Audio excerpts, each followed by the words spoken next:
Olá, tudo bem com você? Passando para te convidar para o nosso próximo Universiência. No contexto da pandemia, cientistas alertam que as mulheres são as que mais sofrem com a saúde mental. Um alento na busca de notícias por pacientes internados com coronavírus. Que tal um aplicativo de celular capaz de trazer informações sobre os pacientes internados com Covid-19? E você vai ver ainda, um projeto promete melhorar o crescimento e resistência do feijão calpi no Maranhão. É neste sábado no Universiência. Espero você!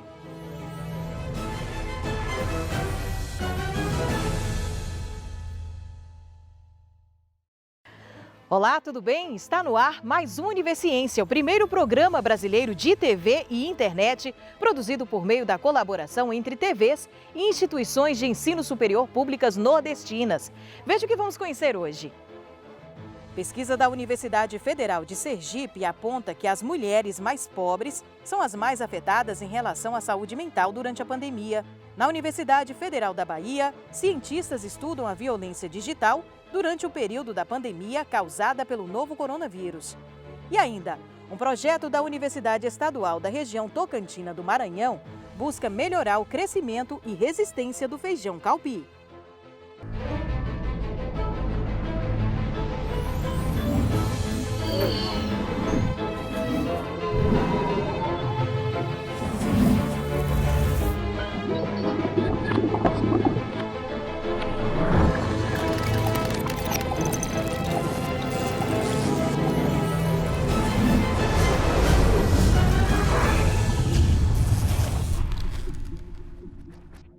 O coronavírus mudou o mundo que nós conhecíamos. Isolamento, crise econômica, o medo do desemprego e a própria ansiedade em relação à contaminação com a doença são alguns dos fatores que estão afetando a nossa mente nos últimos meses.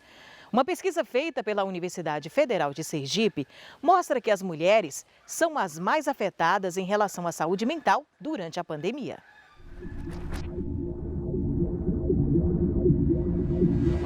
Eu coordeno junto com 2 colegas o Centro de Investigação em Saúde, Atividade Física e Esporte, o CEIF. Dentro dos nossos grandes projetos, a gente vem trabalhando nas grandes pesquisas de saúde nacional, que é a Pesquisa Nacional de Saúde, e aí também a Pesquisa Nacional de Saúde do Escolar. Através dessas pesquisas em grandes bases que nós recebemos o convite para participar da Convide. Ela é hoje a principal pesquisa em termos de comportamento, de mudança de comportamento dos brasileiros ao longo da pandemia. Nós tivemos 2 fases da Convide. A primeira fase ela foi feita com adultos, que ela foi logo no início da pandemia, entre os meses de abril e maio, que foi aquela primeira onda, né, onde as pessoas realmente tiveram que adotar a quarentena. Então as pessoas, elas passaram a fazer menos atividade física, ficar muito mais tempo em telas. Tivemos mudanças importantes, por exemplo, em hábitos negativos, né? Aumento de hábitos negativos, hábitos alimentares negativos, com aumento de produtos ultraprocessados, produtos açucarados, né? Esses produtos que têm uma maior facilidade de ser armazenado de uma maneira geral. Também identificamos aumento, por exemplo, em consumo de tabaco, né, de fumo, e também de bebidas alcoólicas ao longo desse primeiro momento, e isso de alguma forma foi associado a indicadores de saúde mental. Das coisas mais interessantes, talvez, que a gente encontrou na pesquisa, sobretudo nesse momento inicial na pesquisa com adultos, foi que os grupos da população mais afetados foram as mulheres. A gente percebeu que as mulheres proporcionalmente aumentaram mais consumo de álcool ao longo da pandemia. Nós tivemos problemas de saúde mental muito mais agravados nas mulheres, né, e sobretudo as mulheres mais novas, porque a nossa hipótese era que talvez grupos mais velhos, né, os mais idosos, com morbidades, que era uma preocupação desde o início da pandemia, fossem, né, aqueles que mais se preocupassem, tivessem sido mais afetados, mas não foi o que nós observamos, né? Além das mulheres mais jovens, a gente também percebeu que aqueles grupos de menor nível socioeconômico foram também aqueles que tiveram indicadores prejudicados, como já era a nossa hipótese inicial. Então a gente viu que os adultos mais jovens eram aqueles mais afetados e falamos, poxa, mas nós não temos pesquisa de abrangência nacional com adolescentes. Então nós separamos, por exemplo, pessoas de 12, 13, 14 anos e depois pessoas acima disso, né? Sobretudo o grupo de 16 e 17 era aquele grupo que era o mais afetado, né? Então dentre os adolescentes, do grupo de adolescentes, os grupos mais velhos eram os mais afetados. Então percebemos também uma grande proporção de jovens que referiam um sentimento constante de tristeza, sentir falta dos amigos, falta dos professores, sentimento de solidão, problemas mais relacionados também ao tempo de sono. E aí uma coisa que é muito interessante, sobretudo olhando para os jovens, foi essa mudança do perfil de comportamento que a gente já tinha como hipótese. Eles passaram a fazer muito menos atividade física. Para se ter uma ideia em termos de números, né? A gente tinha antes da pandemia em torno de 10 a 15% dos jovens que não faziam atividade física em nenhum dia da sua semana e passamos a ter 40% dos jovens com essa proporção. Mas tão ou mais preocupante que isso foi o fato deles estarem em casa e as exposições às telas. Nós tivemos, por exemplo, mais de 60% dos jovens que participaram da nossa pesquisa que reportaram ficar mais de 4 horas em frente a telas diversas. Isso fora o período da escola. Fora o período que eles estavam em atividades da escola, que também muitas vezes, né, nesse período de restrição, foi conduzido também em telas. A gente sabe que a exposição excessiva a telas, sobretudo em períodos noturnos, podem oferecer um prejuízo para o tempo de sono e a qualidade do sono dos jovens. E a qualidade do sono dos jovens, né, e das pessoas em geral, mas especialmente dos jovens, tem relação direta com indicadores de saúde mental. Quando a gente observa os dados, a gente consegue perceber que aqueles que foram os que mais foram expostos a tempo de tela foram os que tiveram maior redução da qualidade de sono e, consequentemente, maiores indicadores de saúde mental. Esses dados, inicialmente, eles nos mostram que há grupos na população que precisam de mais atenção em termos de políticas públicas. Então, aqueles grupos, por exemplo, de mulheres, de menor nível socioeconômico e mais jovens, e dos adolescentes também do sexo feminino e dos mais velhos, entre 16 e 17 anos, que é aquela fase mais crítica da adolescência. E ainda em relação ao coronavírus, depois do intervalo, cientistas da Universidade Federal do Ceará criam um aplicativo de celular com informações sobre o estado de saúde de pacientes internados com Covid. A gente volta já já.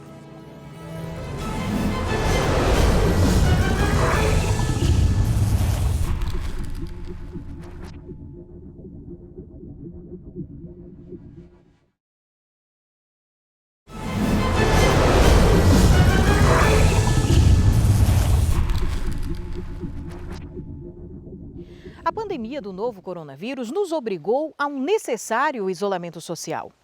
Em razão do distanciamento, muitas pessoas passaram a ter um ambiente online como local de estudo, trabalho, lazer e manutenção das relações sociais. Com isso, questões do universo virtual ficaram evidentes, desde as precárias infraestruturas de rede até as violências digitais. Atenta a estas questões, uma equipe de pesquisa da coletiva Periféricas e do Grupo de Pesquisa em Gênero, Tecnologias Digitais e Cultura da Universidade Federal da Bahia iniciaram a pesquisa Covid-19, Violência Digital de Gênero no Brasil durante a pandemia.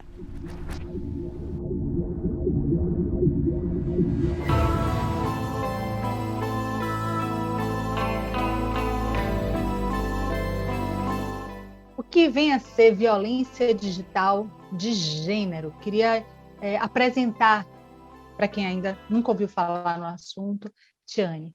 Tudo que acontece no ambiente da internet, a gente trata como ambiente digital, né? Então, todas as violências, seja um xingamento, seja uma perseguição, seja quando uma pessoa cria um perfil falso com a sua identidade, quando uma pessoa entra no seu e-mail sem a sua autorização, quando uma pessoa vai na sua rede social, xinga você, ofende você, quando isso recai sobre as mulheres, as violências são ainda maiores. E aí, se a gente também for racializar, a gente tem uma maior violência com as mulheres negras, com as mulheres indígenas, também quando se soma a essas violências a violência racista.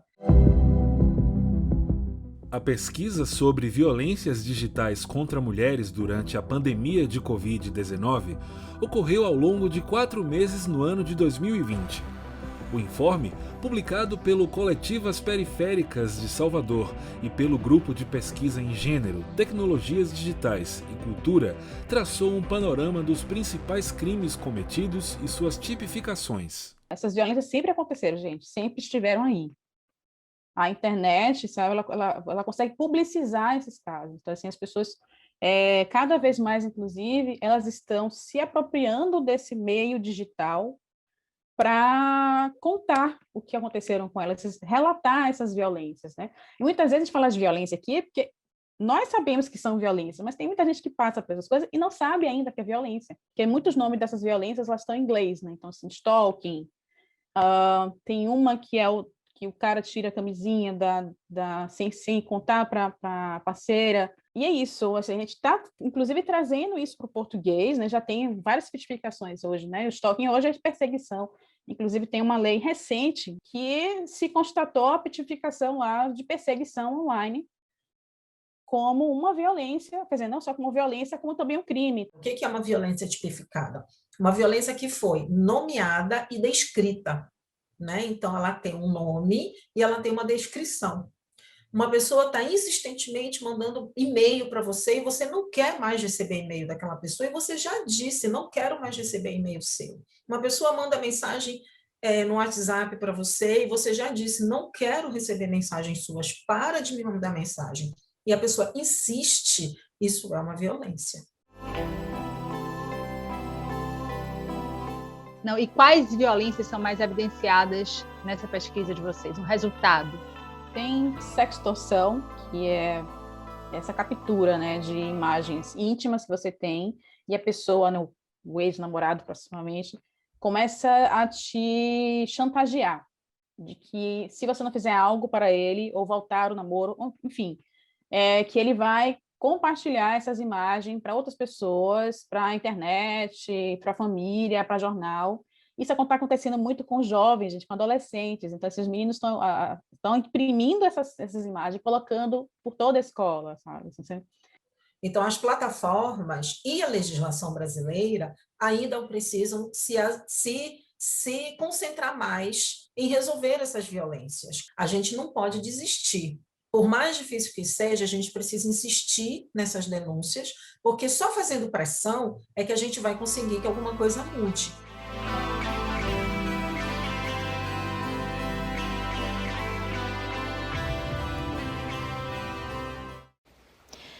Em meio a toda essa crise sanitária que a gente vive, as visitas aos pacientes nos hospitais precisaram ser suspensas ou controladas. Para frear o risco de contaminação, os acompanhamentos também foram interrompidos. Mas então, como saber ou acompanhar as notícias dos internados? A demanda levou cientistas da Universidade Federal do Ceará, em parceria com a Fiocruz, a criar um aplicativo de celular. O objetivo é fornecer informações dos pacientes internados para os seus familiares. É o Convive Social. A pandemia da Covid-19 levou os profissionais da área da saúde ao limite do cansaço. Os hospitais seguem funcionando em ritmo intenso, com um número de pacientes muito superior ao normal. No Hospital Geral de Fortaleza, além dos casos atendidos em diversas especialidades, a unidade também passou a acolher pessoas contaminadas pelo coronavírus. Até um hospital de campanha, anexo ao prédio principal, precisou ser criado para dar conta de tantos doentes. Em meio a toda essa crise, por questões de segurança sanitária, as visitas aos pacientes precisaram ser suspensas. Também pelo risco de contaminação, não pode mais haver acompanhante para os pacientes internados. Surgiu então um novo problema: como trazer para as famílias aqui fora notícias dos que estão se recuperando lá dentro. A solução temporária, segundo a assistente social do hospital, foi ligar para os familiares uma vez por dia, uma atribuição a mais para os médicos já tão sobrecarregados. A gente sabe que isso às vezes não acontece da forma como todos nós desejaríamos, né? Porque tem uma sobrecarga de atendimento no hospital e muitas vezes o médico fica entre ou eu me comunico com as famílias ou eu faço o atendimento né, assistencial para os pacientes. Para tentar resolver esse problema, o hospital procurou a Fiocruz, que se juntou ao UFC para criar uma plataforma digital de comunicação, batizada de Covive Social. O projeto já passou pela fase de pesquisa. Para compreender o problema, médicos, enfermeiros, assistentes sociais, fisioterapeutas, pacientes e familiares foram ouvidos pelos pesquisadores.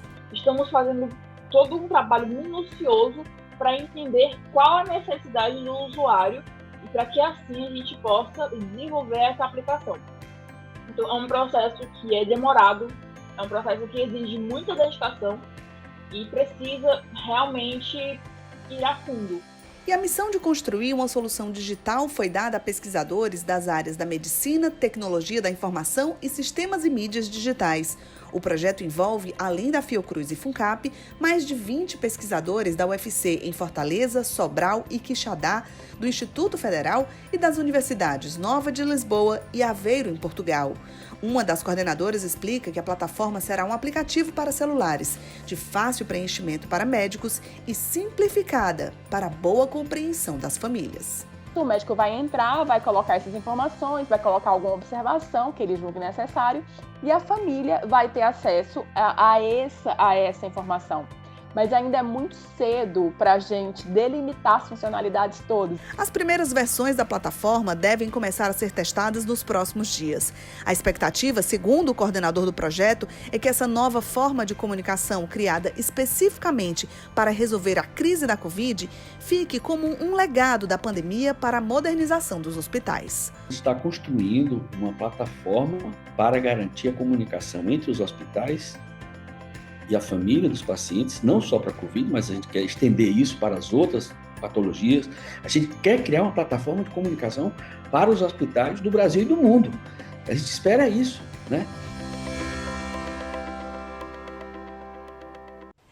E daqui a pouco a gente está de volta com um projeto desenvolvido por cientistas da Universidade Estadual da região Tocantina do Maranhão. O trabalho promete melhorar a produção e a qualidade do feijão calpi. É depois do intervalo.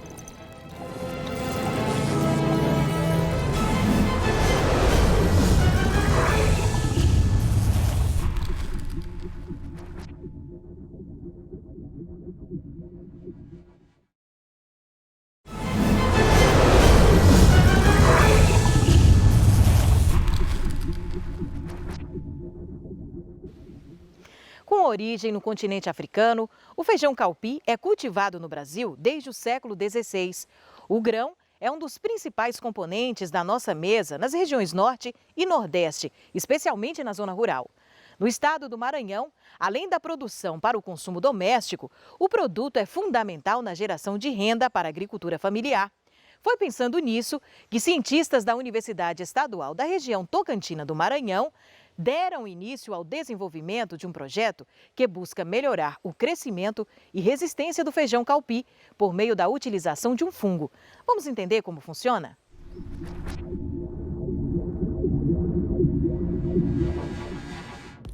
Feijão macaça, feijão de corda, feijão de praia, feijão da colônia, feijão miúdo, feijão manteiguinha. São vários os nomes populares pelos quais o feijão calpi é conhecido.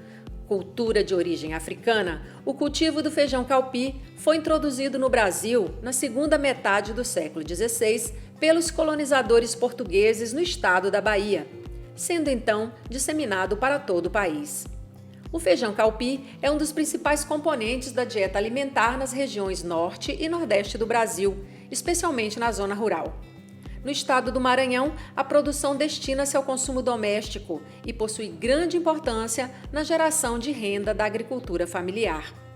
Foi pensando nisso que a professora Ivaneide Nascimento, da Universidade Estadual da região Tocantina do Maranhão, o EMASul, deu início ao desenvolvimento de um projeto que busca melhorar o crescimento e resistência do feijão calpi por meio da utilização de um fungo.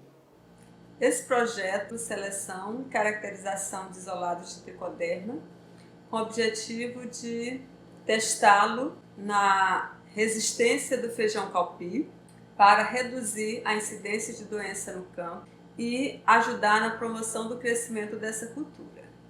Por que o feijão calpi? O feijão calpi é uma cultura cultivada principalmente na agricultura familiar por pequenos produtores. Eles possuem problema de usar baixa tecnologia, então as interferências na produção dessa cultura, principalmente pela incidência de doença no campo. Então esse projeto ele vem com esse objetivo, ajudar o produtor a ter uma produção de boa qualidade e sem uso de agrotóxico, que pode trazer toxicidade, pode trazer doenças ao próprio agricultor, né? Esses fungos de tricoderma, eles fazem parte da micoteca da Universidade Estadual do Maranhão. Então nós temos uma equipe de professores nesse projeto. Então nós temos pesquisadores da UEMA-Sul, nós temos pesquisadores da UEMA, inclusive com aluno de doutorado, e temos acadêmicos do curso de agronomia aqui da UEMA-Sul e acadêmicos do curso de ciências biológicas da UEMA-Sul. Esse projeto é desenvolvido em 3 etapas. Quando adquirimos os fungos, né, que nós chamamos de tricoderma, ele é extraído das próprias plantas ou do solo, e aí levamos esse fungo para o laboratório, multiplicamos eles em placa como essas, né, que a gente chama de placa de Petri, como meio de cultura, e aí nós colocamos esse fungo para crescer, para depois utilizar no próprio laboratório, na casa de vegetação e em campo. A nível de laboratório, o fungo tricoderma controlou o crescimento desse fungo chamado de fusário, né, o que a gente diz que impediu o crescimento desse fungo. Com esses resultados de laboratório, nós fomos para a segunda etapa, em que nós testamos novamente o fungo tricoderma na planta. Então, cultivamos a semente de feijão, germinou, quando cresceu, com 15 dias inoculamos o fungo que causa a doença, no caso fusário. E aí, no terceiro momento, esse experimento ele foi instalado em campo. Quanto à implantação do experimento em campo no ano de 2020, esse projeto nos mostrou ser bastante promissor, devido à baixa incidência de doenças em campo. A mela foi a única doença que apareceu, que surgiu em campo, né? Como essa foi a única doença que surgiu em campo, nós achamos esse resultado bastante positivo. Na planta, a gente conseguiu averiguar uma promoção de crescimento a partir desse fungo. Houve uma diminuição no aparecimento de doenças. Houve também uma maior quantidade de clorofila nas folhas das plantas, aumentando a sua quantidade produtiva, né? Então, nós podemos dizer que os fungos tricoderma, eles têm todo um potencial para ser utilizado na agricultura familiar, contribuindo para que nós tenhamos uma agricultura sustentável, né, com baixo índice aí de agrotóxicos e com baixo índice também até do próprio uso de uma adubação mineral. O projeto ele tem uma grande importância, né, para essa questão econômica dos pequenos produtores, já que com a diminuição da utilização dos químicos industriais e a utilização desses produtos biológicos, eles conseguem reter para eles esse valor que seria utilizado nesse químico e também aumentar a sua produtividade da mesma forma. Então esse produtor, além de ter alimento para si próprio, para sua família, eles vão ter mais alimento disponível para ser utilizado no mercado, ser vendido. Além também de produzir um alimento que é orgânico, um produto que ele vai ter menos quantidade de químicos industriais nele, e esses compradores que irão adquirir esse alimento, eles vão ter a certeza de que estão consumindo um alimento de alta qualidade. O feijão calpi é um dos feijões mais utilizados, né, mais comercializados a nível da agricultura familiar, e os próprios nordestinos eles consomem muito esse feijão calpi. Então, vale a pena investir na pesquisa com esse fungo para controlar doenças.